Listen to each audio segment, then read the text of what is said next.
If you're looking to add some color to your garden for the rest of the summer, we have got just the thing for you. Let's get outside to Leslie to explain. Les, good morning. Hey, good morning, David. Yeah, I know during the summertime a lot of flowers start to whittle away, and then the flowers and the colors are no longer in the garden. So with us is Mark, and he's going to tell us a little bit about how to restore that. You're from Evergreen Nursery. Where's that located? Well, we have three nurseries open across San Diego, a brand new one in Blossom Valley, down by El Cajon, Carmel Valley, and Oceanside. Beautiful. All right, this is a lot of color. So if you're thinking that you can't get color out of summer, very wrong.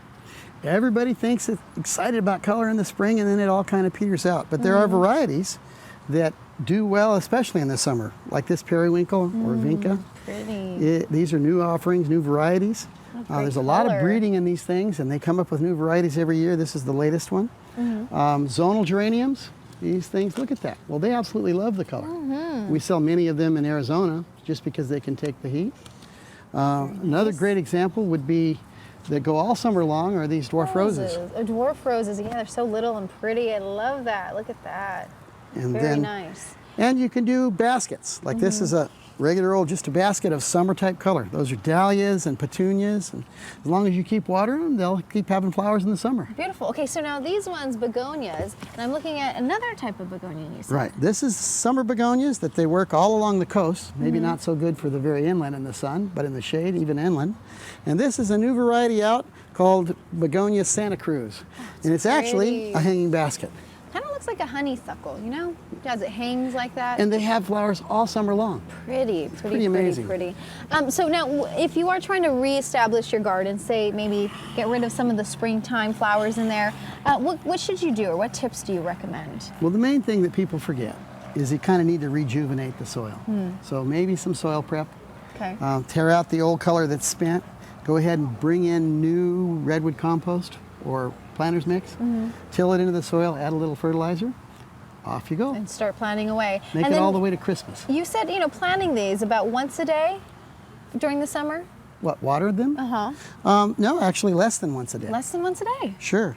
Nice. It depends on how much sun exposure they get. If they're in a real hot spot, maybe they need a little more water. If they're in a shady spot, boy, once a week might be enough. Really? So it depends on your soil and your weather conditions. And you can tell the difference between these plants. I mean, they are very stocky or very waxy, so they definitely hold in a little bit more water. So you could also, kind of gives a good indication as to how they'll flower. This one over here, I think, is really pretty.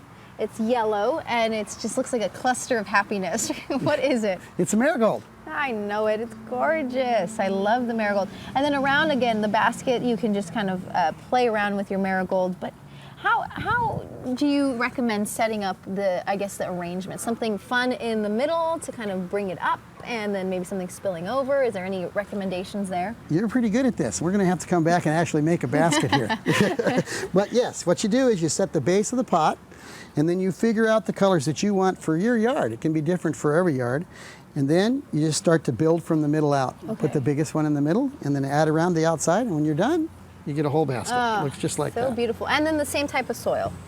Well, yeah, you use a planting mix soil or a planter's soil, potting soil in a pot. Okay, so a little bit different. If you were doing it in the ground, you would just add some amendments to your existing soil. Beautiful. But since it's a pot, use potting soil. Thank you so much. This has been very informative, and I know, walking around, even driving down the street, you do notice yards that are starting to wilt, so it's a good time to maybe change it out to some more summer-tolerant plants. Thank you so much, Mark. We appreciate it again with Evergreen Nursery. We'll send it out to a break for just a moment, but David, I will send it to you first. It looks like summer is upon us with the sun already shining down on me. Gosh darn it, it's hot. Yeah, but boy, those are beautiful. But it just really helps a garden with all those colors. It's really pretty. That's great. Beautiful. Okay.